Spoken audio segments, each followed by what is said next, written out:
And welcome to our fourth and final episode with Kevin Fisher from Ark Discovery International, found at arkdiscovery.com. And today we're talking about something we haven't talked much about on Shabbat Night Live, so we're very glad you're here. We are talking about the Ark, which is Noah's Ark. We usually talk about Ark of the Covenant. We talked about that on the last episode. Now we're going to get into Noah's Ark. So tell us all about Noah's Ark, where it was found, all the fascinating details around it. Yes, this is the site, again, found by Ron Wyatt. In 1977, he went out there and God helped him locate it. He prayed and God, did help him find it. It had been shown in Life magazine previously, but in 1960, but it was kind of cast aside and not enough attention given to it. But we're going to head out there and take a look at the real site. All right. Now, this is the first thing I found fascinating, that we always assume it's on Mount Ararat, but it's not really Mount Ararat, and I'll let you give the detail on that. Yes. The Bible says the ark came to rest in the mountains of Ararat, mountains plural, and Ararat. Now, the name Ararat is the name of an ancient country called Urartu.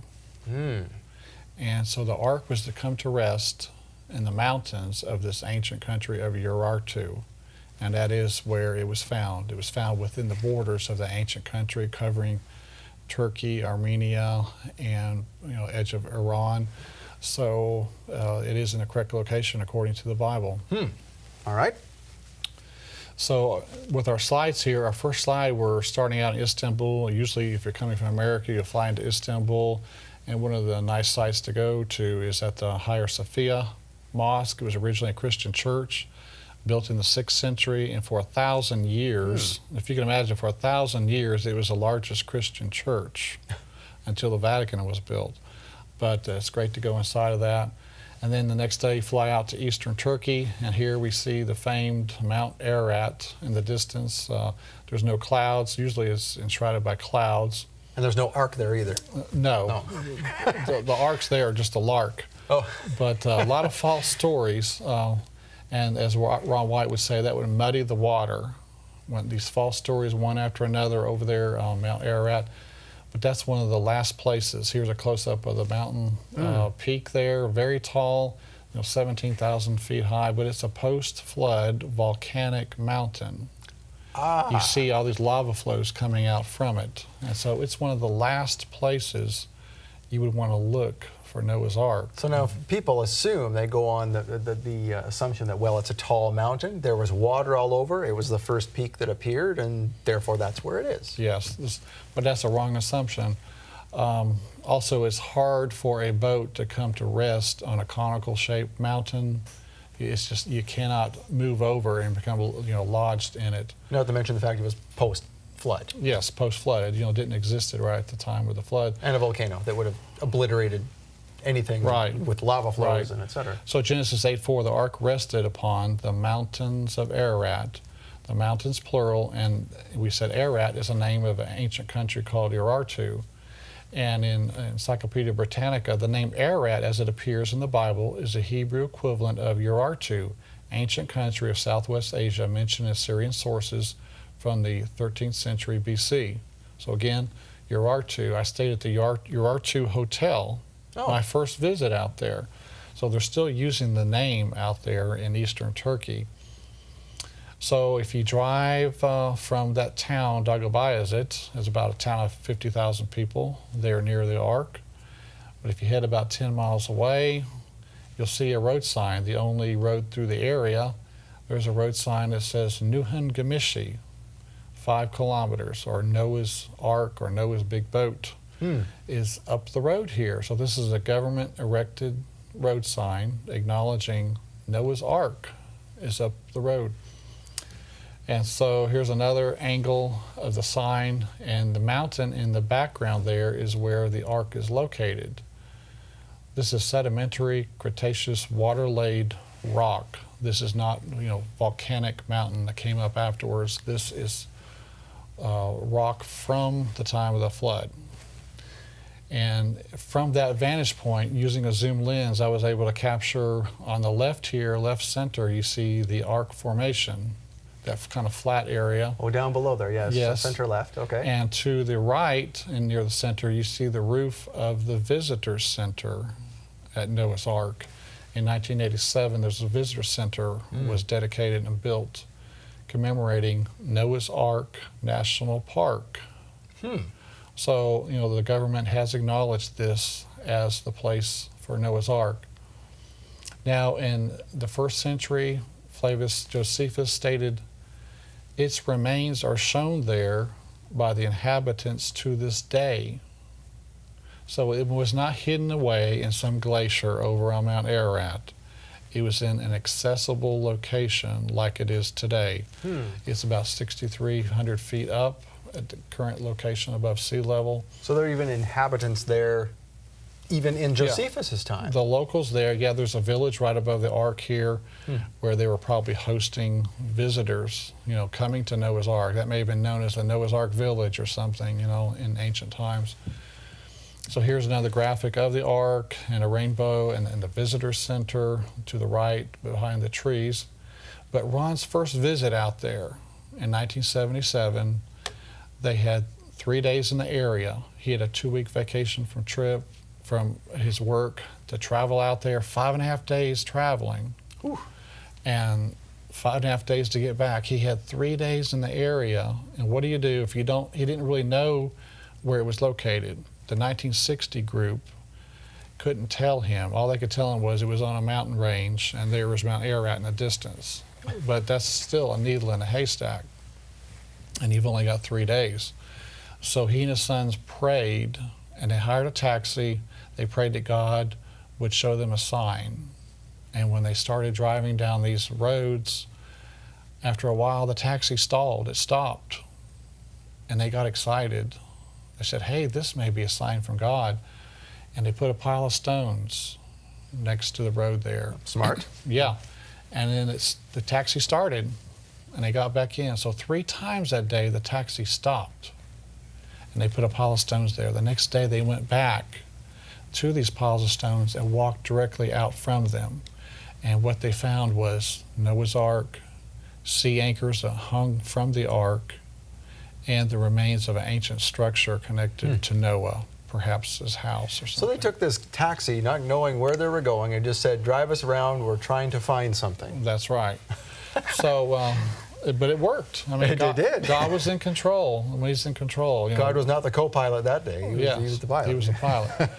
So today, this is the visitor center.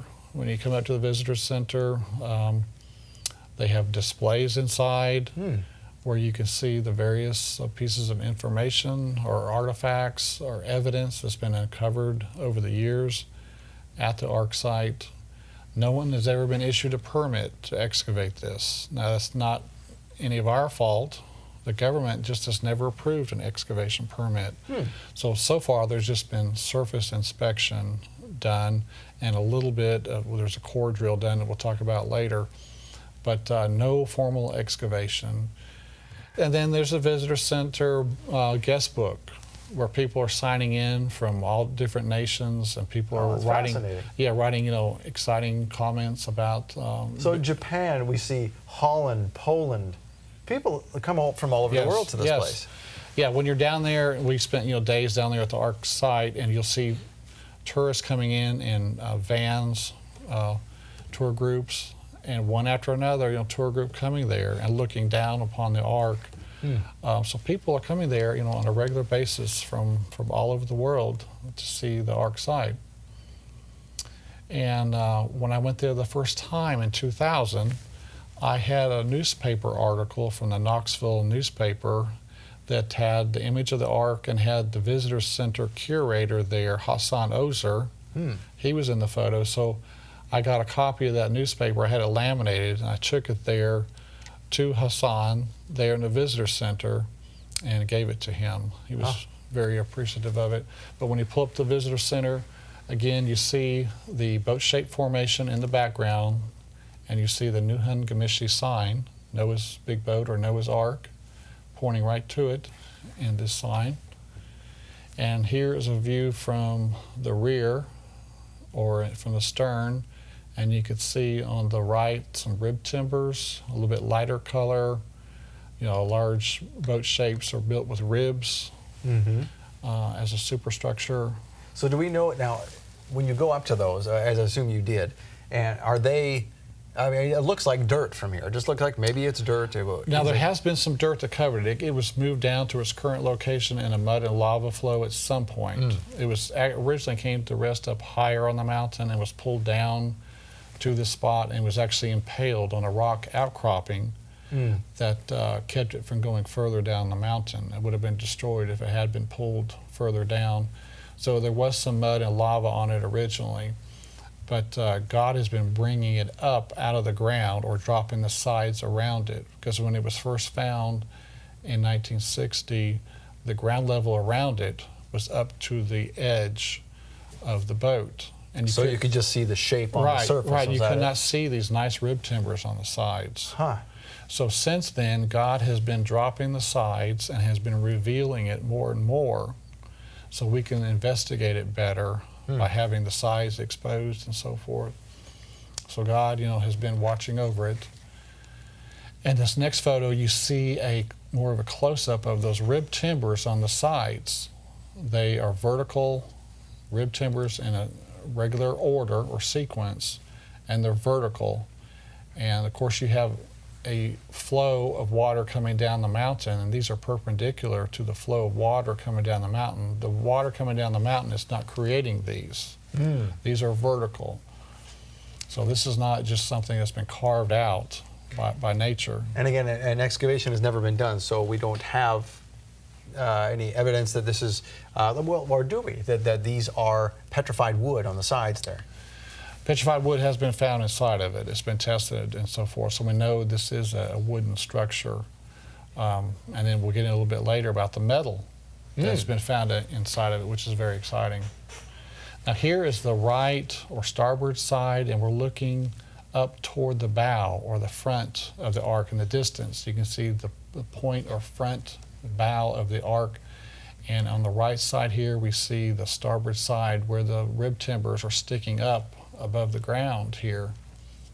And this is a similar shot, but now we're standing just inside the ark. And again, in the distance, you can see the bow where some folks are standing on the bow, and they're looking down the length of the ark. And here's a similar one where you can see the bow sticking up, and this rock intrusion right in front of us where it impaled the ark and it kept it from sliding further down the mountain. Now here's another view from the stern, from the back. You can see the symmetrical shape. The center of it is rounded, and then the sides have fallen out. It's wider as stated in the Bible, but as we'll see shortly here, it's the exact length as stated in the Bible. Now, what do you say to some folks who say, well, there are similar outcroppings like this around the world, and they show, see, here's other ones. What's the difference there? Because this has man-made metal in it that we'll talk about. That's the difference. Yes. This has the petrified wood. It's the exact length as stated in the Bible, and it has the man-made metal in it. So there are all these signs pointing to it, as being the real site. This is another image of the curved deck. In the center here, it's symmetrical with the sides splayed outwards. Here's another graphic of it showing the front, the rear, the rib timbers on the sides. It's the exact biblical length. And the center is filled in just from years and years of things flowing around it. Some of it is mud, and some of it are the remains, the actual structure. So it's a combination of things. And in the distance here, we can see the bow. Once again, it's a symmetrical point in the top of the photo here. So we are inside the boat facing the front. We're standing kind of in the center of the boat, looking up to the front. And the front was pointed for a reason. The ark needed to be pointed into the waves, to pierce the waves. And so speaking of which, we have a model of it here on the desk. And some people might say, well, 6,000 years ago, they didn't have boats like this. Noah's Ark was just a big block, square. So what do we say to that? Well, I think God helped in the design and probably told Noah, how to build it. It's in a 6-to-1 ratio, like modern ocean liners today. It's the length is 6 times the width. So, very well designed. But what we have here in this model is, again, the shape of it. It's got the pointed front, the rounded rear. It has these, off the front of it, these anchor stones that we'll see shortly. These created weight and resistance on the front when the ship was in the heavy waters, and would allow the wind and the waves to push the rear into line with the oncoming waves. This would shift over, the rear would shift, and the front would be pointing into the waves that were coming in. And so the anchor stones were very important. We'll see that a little bit later, where there were these large stones, some of which are 10 feet in height, had holes drilled through them, and ropes through the holes, and then they were attached to the front of the ark. So we see the pointed bow. It's there for a reason, so that the front would pierce the oncoming waves. And in our next photo here, in the distance, you see a large round hole. This is where the 1960 group, they put some dynamite in there and blew out the side of the ark. That wasn't a very gentle excavation. No, it wasn't. It wasn't exactly a core sample. Yes, no. It was instant excavation, and they believe they didn't see anything, nicely petrified, and left after that. Here's a closer shot of the hole where they blew in the side of the ark. The ground level was up to that point back in 1960, and since then it's dropped quite a bit. So have any other, well, I guess no excavations have been approved, so nothing else has been dug out of that hole. Right, out of that hole, that's true, yes. But out of that hole, I was able to climb up in there and take a picture out of it, and you can see this nice view of the valley down below. Now the valley down below at the bottom there is called the Valley of 8, or the region of 8. There were 8 people that came off the ark, and so this area here has the name for the 8 that came off the ark, the Valley of 8 or region of 8. And the stones, as you've shown me this before, I'm sure we're going to get to it, they're also indicated with markers of 8. Yes, we'll see 8 crosses on these stones, where early Christians came through and put crosses on the stones. And a lot of times 8 were on the stones for the 8 people that came from the flood. They associated these stones as being with Noah's Ark and part of the flood story. So, quite interesting. So Ron Wyatt's not the first to suspect such things, No. nor was the group in 1960. Right, he's kind of late actually. Yeah. And again, here is a side of the ark. We can see the rib timbers, the vertical rib timbers on the side of the ark, which again showing a man-made design, man-made construction that would give it a lot of strength, these large vertical ribs. And then here's a close-up of them. Now you can see again it's in poor condition, but there's a rib on the left and a rib kind of in the center here, and a rib on the right, but you see the vertical fissures or cracks going up and down, showing where there's separation between the ribs and so forth. You can see how large they are compared to the hat there at the bottom of the picture. Yes, right. And then again, here's another photo of the rib timbers. You see the vertical fissures.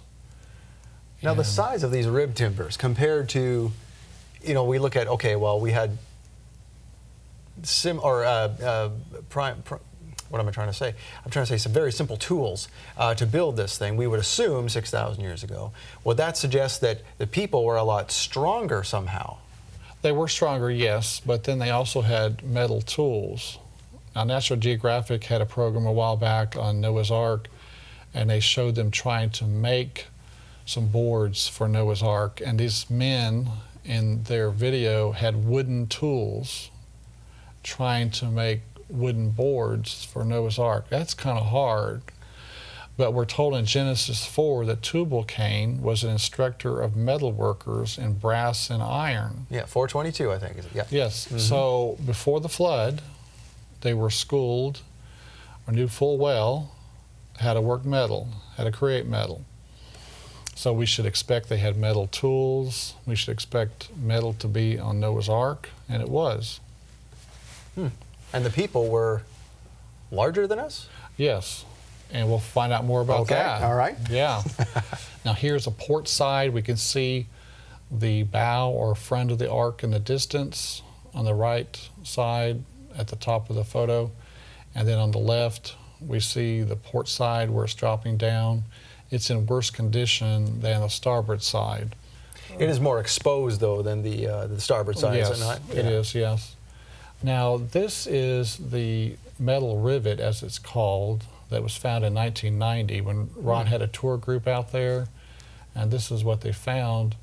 You have a center rod with a washer around it. Oh, is that what that is? Yes, and then the center rod, when it was hot, it would be struck, and it would clench or seize that round washer onto the rod. And this would be used where there are rib timbers coming together, where the timbers are joined together. They would then put the rods through there, and then these washers, or as Mr. Wyatt called these, rivets, giant rivets, holding it together. So That's not unlike the, if you've ever been to Charleston, South Carolina, they have buildings with rods going right through them because of concerns of earthquake. okay. And they're still there to this day. They're put there many years ago. But it's the same thing. It's a rod going through the building, and there's plates on either side, Okay. and the rod goes through the That's plates. just like Noah's Ark here, yes. So it's 3.5 inches in diameter, and Mr. Wyatt had this tested at Galbraith Labs. Now, when I was there in 2000, I found 2 of these on the side of the Ark. And I also had mine tested. My tests and Ron's tests both agreed. Wow. Now, I had 2 testings done, and Ron had 1, and all 3 of the tests showed that there was the same percentage of aluminum metal and same percentage of titanium metal. Now, this particular piece I gave back to the visitor center there in Turkey. This is the remains of a washer. It has a crescent shape to it, but it's part of a round washer. Now, the right side of the artifact there is the part of the washer. Now, here is the end of a metal rod that I saw on the side of the Ark. At the round center object there in the center of the photo is the round end of a rod. And I had it tested, and this is the 3rd test that's been done as far as I know. Again, it's the same percentages, the same aluminum metal, the same titanium metal, and we have it in the display case here that I shows... believe you have a shot there of it on the screen of what we're seeing here on stage. Yes. Yeah. So it's got the aluminum metal and the titanium metal, 8% aluminum, 1.3% titanium metal. And this Now, is, the rest of it, obviously, this doesn't add up to 100%. So what do they Right. determine as the rest of it? I don't know. I had to tell them what to test for. Oh, I see. Okay. And it was $60 for each metal that I mentioned, so I didn't want to give them 1,000 metals to search for. But so this is the end of a metal rod there. Noah's Ark, again, agreeing with what Ron found, agreeing with the other crescent shape that we found. And I found these on opposite sides of the Ark, on the outside of the Ark. So 2 different areas, plus wherever Ron found his. So 3 different areas, the same metal composition of the same man-made metal. So this is, a man-made object. Now, presumably, what is surrounding this is petrified wood, we'd have to assume at this point? There would be, yeah, when some of it may be some mud that's mixed in, where the mud kind of covered the Ark. But yes, there should be some sort of petrified wood associated with this. Okay, well, we're going to come back to this in a minute. We're going to show a nail from Noah's Ark next. For more than 20 years, Ron Wyatt spent his life and his life savings on researching and finding the real Mount Sinai. Sodom and Gomorrah, Noah's Ark, and the Ark of the Covenant. Discover the amazing truth of Ron Wyatt's discoveries in a special series from A Rude Awakening International, AD, Archaeology Discovered. Special guest Kevin Fisher walks you through every discovery in detail, including his personal verification that the sites Ron Wyatt found are real. You can see the four major discoveries: the Noah's Ark, Red Sea crossing, Mount Sinai, Sodom and Gomorrah. Those are visible things. Right now, you can order this fascinating series on DVD and Blu-ray. You'll get all 4 episodes as seen on Shabbat Night Live. It's not for us. God has a timing for this. It's not for us to force the issue, to try to bring it out. So the Israeli Authority, they know it's there. Order AD, Archaeology Discovered. Order online or by phone. Now, Kevin, in the middle of our presentation here, we broke, and now we're coming back. We are discussing metal, not only petrified wood, but metal found at the site of Noah's Ark, and that is because Tubal-Cain was a metal worker. We have evidence of that in Genesis 4. Now, what are we seeing up on the screen here? So this is a cylindrical shape of a nail found in the remains there of Noah's Ark. And I sent it off to the lab, and it also came back with aluminum metal inside of it. So again, we have the metal rivets, the metal rod, and you have the metal nail, all with aluminum inside. And so again, this is interesting information. Now, on the starboard side, in this graphic here, you see a nice vertical rib timber on the port side. Again, this is it has a rather curved shape to it, sort of like the ribs we were speaking of earlier. It's a really nice example of the ribs on the port side. But Ron Wyatt had a radar, subsurface interface radar device that he could run across the side of the Ark, and he noticed that there was a chamber at this particular spot. And so he did a core drill. It's about 6 inches in diameter, but about 5 feet deep. But anyway, he drilled into that chamber and used a long rake device stuck in there, and he pulled out petrified antler, petrified animal dung, cat hair, I believe it was red human hair, and then also some type of fiber similar to fiber optic, where light would hit one end of it and it would go out the other end. Very strange. Very interesting, evidence that he pulled out of that chamber. So if an excavation can ever be done, there's going to be additional, exciting information inside the Ark. And a lot of petrified timbers inside the structure. So here's a view of the visitor center. When I was on the Ark, you can see a tour group on the right who are looking down upon the Ark. Here is a close-up of the Ark using the telephoto. Different lighting, you can see different features of the Ark. And again, you can see the rib timbers on this starboard side on the side of the Ark. And here's another view from the stern. And now, Arthur Brandenburger, a photogrammetrist, he said, "I have no doubt at all that this object is a ship. In my entire career, I've never seen an object like this in a stereo photo." This is one of the people back in 1960 that went out to the Ark site, and he believed that this really was the Ark site because of the incredible shape of it, and being a boat. And of course, finding out later that it's the exact length that stayed in the Bible. So Dr. Sally Bayrak-Tutin, he is a geologist there in Turkey, and he believes fully that it is the Noah's Ark site. He said it's a man-made structure, and for sure it's Noah's Ark. He's been on the History Channel talking about this Ark site. He also said, very similar to an Ark in the dimensions, the length, the width, and the height are very, very close to the figures given in the books. Such as, I don't know if the Quran does mention something about Noah's Ark, but of course he's referring also to the Bible. Now, that subsurface interface radar I spoke about earlier, the manufacturer, Mr. Wyatt, showed them the printout where he ran it over the top of the Ark, and he got some readings of the rib timbers inside. And the manufacturer of it stated, this data does not represent natural geology. It's a man-made structure the reflections are occurring way too periodic to be random natural type interfaces. So they are saying this is a man-made structure that he ran the radar device over top of. Regardless of whether you believe it is Noah's Ark, it is a boat, it's man-made, it's something. Yes. Now here's the rib timber in 1987 when they had the visitor center ceremony dedicating the site for Noah's Ark National Park. He had his radar device out, running it over top of the Ark, and he said, hey, there's something under the ground here, and the authorities said, dig it up. So he dug up this nice deck timber. It's in 3 different layers, and on the left edge of the photo here, at the end of it, is some glue oozing out.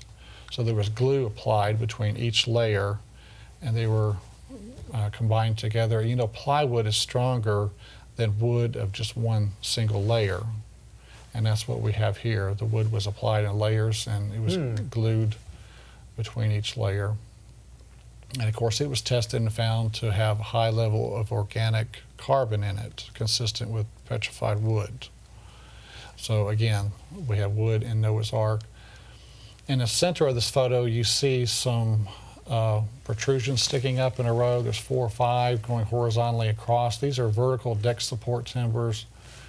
Or wait a minute, in this case, these are horizontal timbers that would have come out across the deck. We're standing on the center of the deck. These are over on the side, and they would have extended toward us, toward the center of the deck of the Ark. So these are horizontal deck support posts that are basically, you know, broken off at this point, but you're seeing a random, or actually a systematic pattern here in a row. You've got 5 in a row here of the horizontal deck support timbers. Here is a model, computer model of what the Ark could have looked like based upon Ron's scans. There would have been a door here in the right front, the bottom of our picture here in the right front, and there's stairs going down, a ramp system in that area according to the scans. Here's the Ark compared to the Bounty. You can see how much larger. It's a large ship. Yes, very, very large. And Dr. Ekrem Akragul, he is the prominent archaeologist in Turkey some years back. At any rate, it is a ship, an ancient ship. It must be preserved, he said. So again, we have confirmation of the Ark site. Now here's my friend Jerry Bowen and his son Jeremy standing on the bow of the Ark with the lesser Ararat in the distance in the center of the photo, and the greater Ararat would be to our left in the clouds. But they're standing here on the bow of the Ark, the very front. And this is a picture from that spot looking downwards. You're looking down the length of the Ark with the rock intrusion on our left center there. And in the bow, you cannot see, or the stern, excuse me, the back of it in the distance there, you can't see too well in the shadows. But you're standing here on the front of the Ark looking downwards, the length of it. And here's a photo of myself standing on the Ark with the valley down below, the Valley of 8.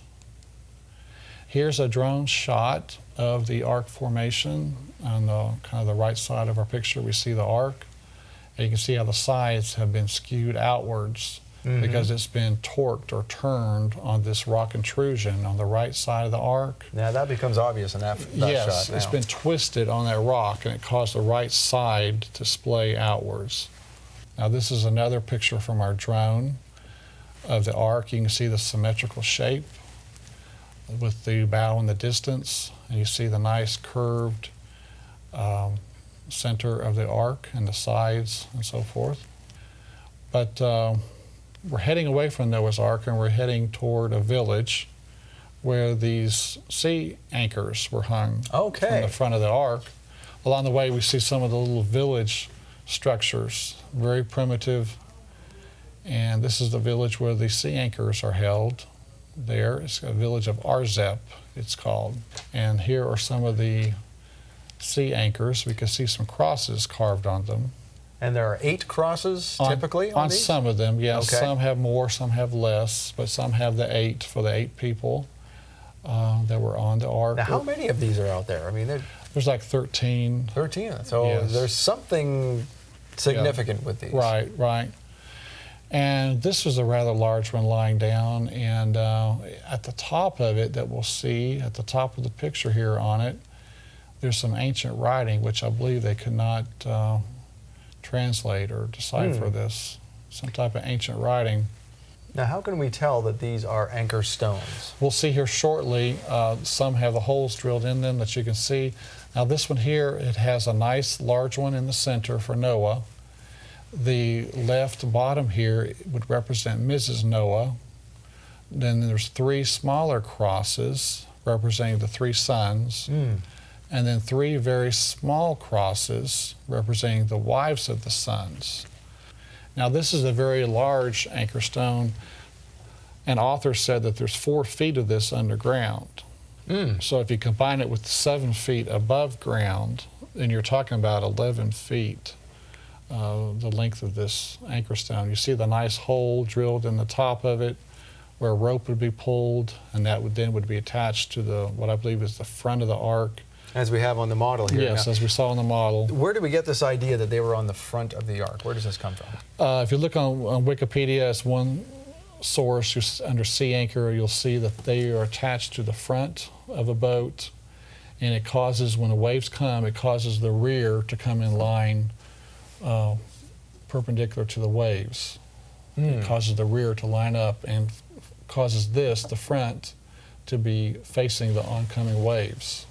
Even wind will do that. Wind will blow this around, and so the front's right into the wind, and it did that also with the waves. So this is a perfect design that God came up with. Now here's myself standing beside the large anchor stone. And here's a close-up. We can see Mount Ararat in the distance, and we can see that these holes are drilled out from opposite sides, and then the rope pulled through, a knot tied, and then the rope would be brought up to the front of the ark. Now over in the Mediterranean, of course, there are some sea anchors used there, but look how small they are. They're smaller because you were talking about smaller boats. So this is at Caesarea there along the Mediterranean, and you can see several different types of the sea anchors along the Mediterranean. Here's an anchor stone here with no carvings on it, but it's lying flat, and you can see the hole that's been drilled through it, where the rope would have been pulled through. But in this one you can see an ornate anchor stone. Now these have been found to the east and to the west of Arzeb on opposite outlying areas. This is a Byzantine style cross anchor stone, which would date back to the 3rd century. Very ornate, very ancient style So they have crosses. these stones all over the place, and are we assuming that all of them belong to one ship, the Noah's Ark? I would assume so, since the size of them. Yeah. You know, and the bodies of water nearest this are 75 miles away, you know, 2 different directions. So there's no local large body of water. There's another clue that this must be it. Yes, yes. So the ark was floating through this area, if you can imagine, you know, 4,000 feet of water above this, and they decided to cut these anchor stones off. They fell down to the bottom, to this area here, and then the ark floated over to the current mountain where it is today, Right. and kind of came to rest in that spot. And the current would push these stones around, I'm assuming, and before they Yes. landed. Yes. This is one on the opposite side. We saw one that would have been toward the east. Now this is the western extreme edge. It's on top of a hill. We can see Arzeb in the distance, and Noah's Ark would be further that direction, you know, another 10 miles down the mountain range is where the ark is.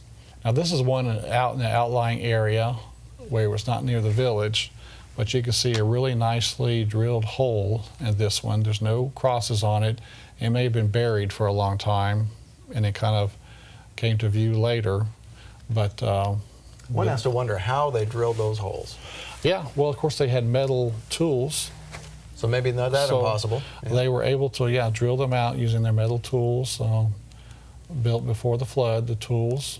So again, that's, you know, evidence of them having tools. A wooden tool would not drill that out, No, it's impossible. like National Geographic tried to say. So Here's a nicely drilled hole. You can see how symmetrical it is. Very nicely drilled out. When we were in the village there, we went to one of the homes, and in his courtyard he had collected some nice carvings. Now this looks very ancient. It's some type of ram, it appears, with the head on the right side here. No telling how old this is. This could be 2,000 or 3,000 years old. Yeah, there's the horns etched on the side of the head. Right. Very unique. It looks like it's got a lot of weathering to it. Here's another interesting carving. There's a man on the right side here. It looks like he's lifting up some sort of battle axe or something. His left arm is stretched forward. A lot of history going back. This is where civilization began, at this exact spot. Yes, it is. Essentially, it is. Yeah. This was a place, another place, where the taxi stopped running that day when Ron went out here in '77.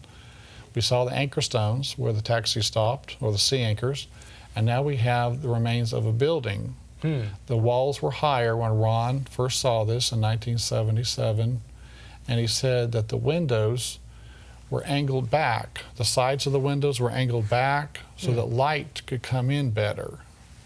And if you notice some castles or fortresses in ancient times, they would have angled side windows also, so they could shoot arrows out at a better angle out of the window. Yes. This way or this way. And so when I was there one time, I thought, I wonder if I could find some stones that were angled like Ron Wyatt mentioned. And so I found several of these 45-degree cut stones that would have been part of the windows, sides of the windows. Interesting. Going up the side of the window there. Oh, yeah. On either side, there'd be 45-degree cut stones, and that's what that is. Normally in a house, you don't have 45-degree cut stones. You've got square stones and so forth. So these would have been going up the side of the window frame to the right, to the left. So it validates the story right there. So again, this is validation of what he was saying, that the window openings were very unique, something you don't normally see. So Ron found a tombstone in front of this building, and it had a rainbow carved on it. And beneath that was a boat shape on a wave. And out from the boat were these 8 people walking. And the second most important person was a woman, because of her long hair. She had her head down and her eyes closed. And he took it to be that that was Mrs. Noah's tombstone. Okay. And he showed this to someone later, and they came back and they paid a local $300 or $400 to dig up her sarcophagus. So they knew something was underneath here. Yes, and the sarcophagus that Ron heard was 18 feet long.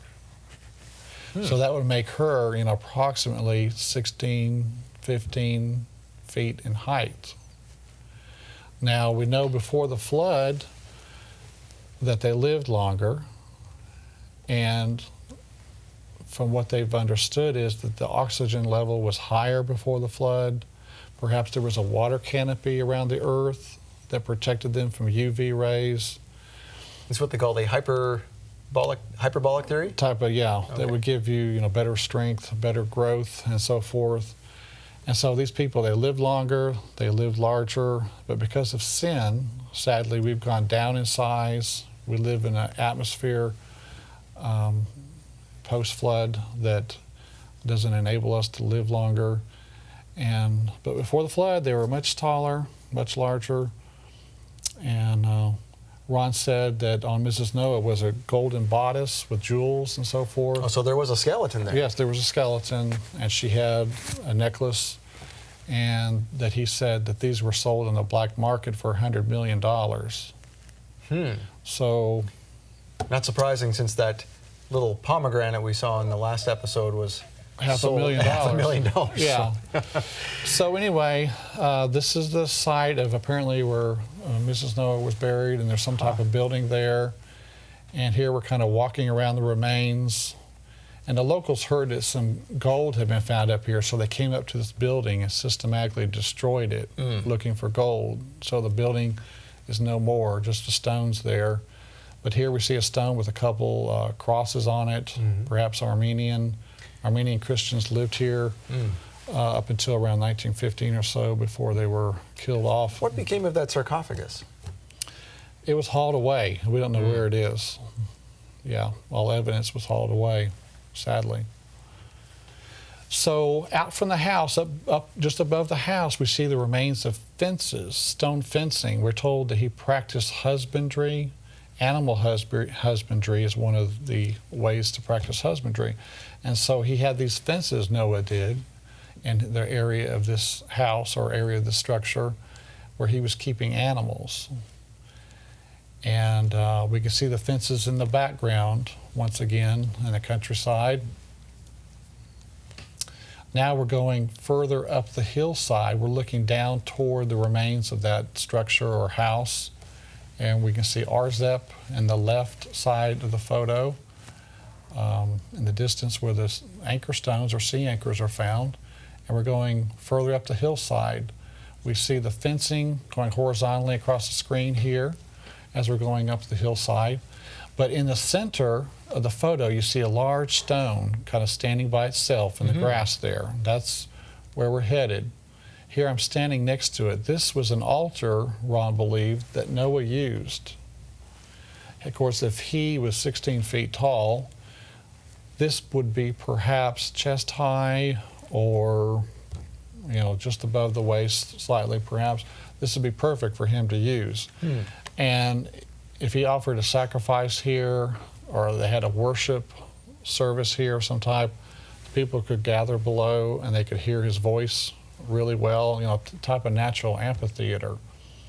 We can see the village of Arzep in the distance where the sea anchors are located. Here, standing atop the large stone, looking down in the valley below. And again, we can see the fencing going out where Noah practiced husbandry. And then here's a photo of a corral where the animals were held in here that were going to be sacrificed.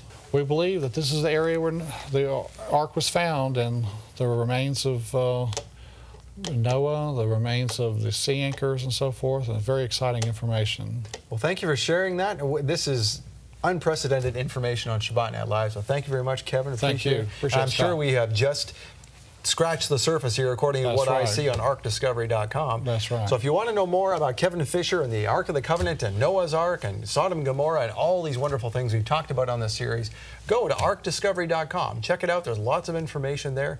And if you'd like to see more of what Michael Root has to say about these things, go to aroodawakening.tv. Michael also has teachings on Sodom and Gomorrah and Red Sea Crossing, and you'll see that a lot of these things all back up to Ron Wyatt. He had an amazing life and had amazing discoveries.